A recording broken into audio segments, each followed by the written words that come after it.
What's going on, everyone? So the Los Angeles Lakers have sent both Bronny James and Adou Thiero down to the G League affiliate. I talked about that on the Lakers Show channel, but I wanted to kind of elaborate more and dive more into Adou Thiero specifically. I thought Bronny was great in the minutes in which he did play.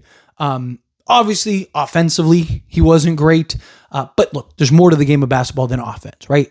Rui Hachimura is one of our best offensive players, and the general consensus is like, hey, he can't start because we have enough offense and we need defense, right? There's more to the game of basketball than just scoring, right? Like, again, Utah almost ran us out the building early on because we couldn't get stops, right? So, again, it's more than just the offense. Bronny James was fantastic as that point of attack, on ball pressure guard. I mean, he was very good during the minutes in which he played, like actual minutes and all that stuff. So I thought he did a fantastic job. He still needs time. He's a year or two away from being like, a real rotation level player.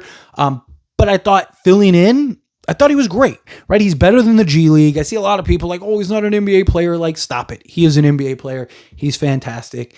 It's just he's LeBron's kid. So everyone's like, oh, he sucks. Like, no, he doesn't. If his name was Johnny Brames, people would be talking about how we got the steal of the draft with the 55th pick. And, oh, my God, Johnny Brames is going to be the next great point guard in this league. Like, move over, Ja Morant. Johnny Brames is coming into town. But because it's Bron's kid, he's trash. It's silly. But nonetheless, right, I'm okay with him going to the G League. No problem. Get some reps. I'm okay with the Adou Thiero going to the G League as well to get some practices, get as many games as you can. And we'll see, right, if they bring them both back up by the time we get to the Utah game. We still have a couple days before the game because Lakers have a 5-game stretch, or 5-day rest, which is great. It's what you want to see. Lakers kind of take a minute to recalibrate, regroup, kind of get their chi together, right? Like, kind of get into the hyperbolic time chamber, work on what they need to work on, and let's go rattle off, especially this stretch coming up. Lakers have, such a favorable stretch coming up. Lakers could be, when we get through this stretch, it's not unrealistic for the Lakers we look up and Lakers are like 23-4, and we're just like, what just happened? Like, Lakers are second best record at all of basketball because OKC will probably still only have like one loss by that point. It's just so frustrating, but I digress. Point is that I'm fine with the Adou Thiero, right, getting the reps in the G League. He's just getting back from injury. You want him to get as much opportunity and reps and just run as possible, right? You want, like, if you can have him playing games regularly, like daily, you want him to, right? Like, you want him to kind of, get as much action as possible.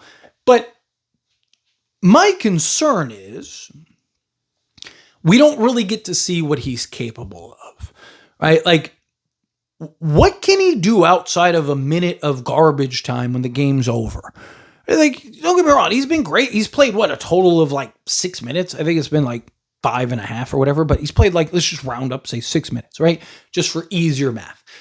He's played a total of 6 minutes. He's perfect from the floor because it's been 2 dunks, right? He's perfect from the free throw line because he made both his free throws. He has an offensive rebound, right, which was great. He did that in like the first 10 seconds of the game. Which that was very impressive because he just got into the game. He's standing in the corner waiting for the ball just in case it comes to him, right? So he's all like in his shooter position, waiting for the basketball. He recognizes the ball's about to go up. So instead of just standing in the corner and just kind of getting back or just trailing back because he's a rookie and, he doesn't want to rock the boat and he wants to just like, hey, I'm here to knock down the 3 or whatever. No, he goes, I'm going to go track down that basketball. Ball goes up, ball comes flying over, and guess who goes and tracks it down and gets the offensive rebound? That's right, Adou Thiero. Like, it was beautiful. And he did the same thing on the defensive side of things, but the clock expired right when he grabbed, like literally right when he grabbed it. Otherwise, he would have gotten a defensive rebound to that game. So he was robbed. My boy was robbed, but nonetheless, he's a guy that, again, can give you the hustle, give you the grit, give you everything that you're asking for. On paper, Adou Thiero is everything this Lakers team needs. Everything. Size, athletic, versatile defensive player that can hustle, do the dirty work, gets the grit, right? I've talked about you know what? Obviously, this Laker team needs two-way guys, like legit 3-and-D guys. We don't know what Adou Thiero can do offensively because he hasn't really had a chance to shoot a bunch of threes yet. So we'll see. He's shown that he could be that lob threat. He's shown that he can be that he can push the pace and all that stuff. That he can finish through contact, all of that. But good finisher at the rim, I should say. But you know what we could use right now? Another Jared Vanderbilt, right? Which is crazy because Jared Vanderbilt got a DNP. And that, like, when Keontae George was balling us up and just embarrassing us, that would have been a great time. I was like, can we put in Jared Vanderbilt or Adou Thiero on him? Like, somebody with some size and some length that can bother him defensively, right? Just like, even if Adou Thiero fouls out in the first 5 minutes, just put him out there and just let him be physical with him, like, and just slow him down. And we never did. And it was just, that was frustrating. And look, I'm a big JJ guy. Love JJ. We won the game, so it can't really, like, what are you going to say? Like, oh, you should have, like, we could have won by 30 instead of 25. Like, it's just like, what do I say? But it's like, it was frustrating in the moment, nonetheless. But Adou Thiero is exactly what this team needs, right? Again, size, length, athleticism, versatility, can defend really 1 through 5 with his. I mean, he's like so stocky too. He's like a bigger, stronger, stockier, more athletic. He's like a souped up Jared Vanderbilt. Jared Vanderbilt just has the better nose. Like, to be fair, I can't even say that because we actually haven't really seen. We haven't gotten to see Adou Thiero at the NBA level, like real minutes, right? So I don't even know, but Jared Vanderbilt's really good at tracking down the basket. He's got a good nose for the ball, rebounding, excellent rebounder, right? Just one of the best perimeter defenders in all of basketball, right? Like, Jared Vanderbilt's about, like, I mean, we've said it a million times, right? Jared Vanderbilt is like a half decent three, not even like a good, great, decent three, like half decent three. Like, if he could shoot like 33% from 3-point range, he would be like the premier 3-and-D wing, right? Like, he'd be another Jaden McDaniels, right? Like, he'd be exactly what this Lakers team needs. Right? He just can't knock down the 3 ball, like, for any reason. So, Adou Thiero, if he could just be half decent from 3 and be the wish version of Jared Vanderbilt everywhere else, I mean, that's massive for this Lakers team. Right? My problem is, like, and I get it, he's a rookie. Like, where is he pecking order-wise? Probably the, like, 11th guy, if we're being honest. But, like, I'm not saying you have to play him 30 minutes a night. But, you gotta find minutes and plays for him. You got to. And I'm not talking about, like, hey, 2 minutes at the end of the game for garbage. I'm talking about, like, actual, like, his rookie, like, the first game, his debut. Where, I'd like more than 4 minutes, but, like, can you give him 12 minutes in the heart of a game and just see what the kid can bring?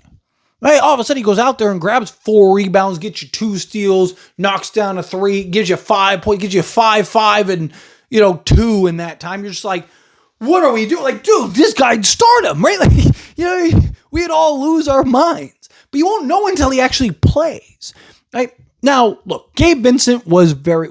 He was very good in that Jazz game, right? And he's actually looked good, like preseason. He looked really good. He had some decent games so far to start. He just hasn't played. He missed a bunch of time. So if he can play well, then fine, right? You're probably going with Gabe Vincent.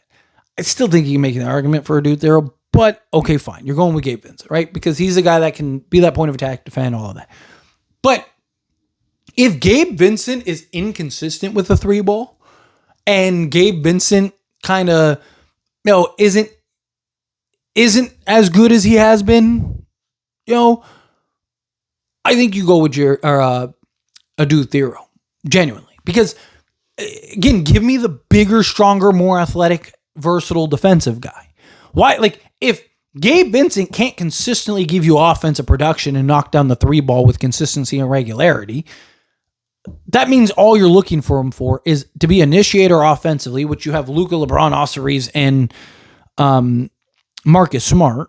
And that, I mean, Jared Vanderbilt can even initiate, bring the ball up. Rui could bring the ball up, right? You got guys that could bring the ball up. Adou Thiero could probably bring the ball up. He played point guard before the growth spurt. So my point is, like, I don't need Gabe Vincent just to be an initiator and defender, right? The idea is he's a 3 and D guard. He can initiate the offense, get you into action, but he can also knock down the 3 ball, play off of Luka, LeBron, and Austin Reeves, and also defend at a high level. If he's not giving you all of that, hey, check, get number 1 in the game, right? Like that's what I'm doing, right? And he's out there and he's playing, he's working hard. It'd be hard if he's not. But here's the other thing. Like,